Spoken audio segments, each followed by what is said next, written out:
Hello అందరికీ, ఇవాళ నేను మష్రూమ్ పలావ్ చేస్తున్నాను. దానికోసం స్టవ్ పైన గిన్నె పెట్టి నెయ్యి వేసుకొని హోల్ గరం మసాలా, ఉల్లిపాయలు వేసుకొని ఫ్రై చేసుకోవాలి. ఇప్పుడు దీంట్లో 2 మీడియం సైజ్ టమాటాలు కూడా కట్ చేసుకొని వేసుకొని ఒకసారి బాగా కలపాలి. ఇప్పుడు మిక్సీ జార్లో పచ్చిమిర్చి, పుదీనా, కొత్తిమీర వేసి గ్రైండ్ చేసి పక్కన పెట్టుకోవాలి. టమాటాలు మగ్గిపోయింది. దీంట్లో పసుపు, అల్లం వెల్లుల్లి పేస్ట్ వేసి ఒకసారి కలిపి పచ్చివాసన పోయే వరకు ఫ్రై చేసుకోవాలి. తర్వాత దీంట్లో ముందు గ్రైండ్ చేసి పెట్టుకున్న పేస్టు అలాగే మష్రూమ్ కూడా వేసుకొని కలుపుకోవాలి.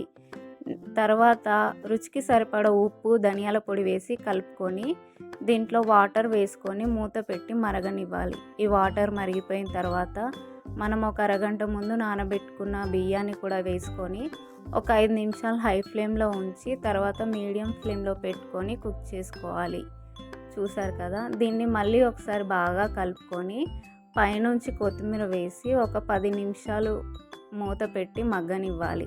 ఒక 10 నిమిషాల తర్వాత స్టవ్ ఆఫ్ చేసుకుంటే ఎంతో టేస్టీగా ఉండే మష్రూమ్ పలావ్ రెడీ. మీరు కూడా ట్రై చేసి చూడండి. టేస్ట్ చాలా బాగా వచ్చింది. పిల్లలకి అందరికీ చాలా బాగా నచ్చింది. ఈ వీడియో కనుక మీకు నచ్చితే లైక్ చేయండి. నా ఛానల్ని సబ్స్క్రైబ్ చేయండి.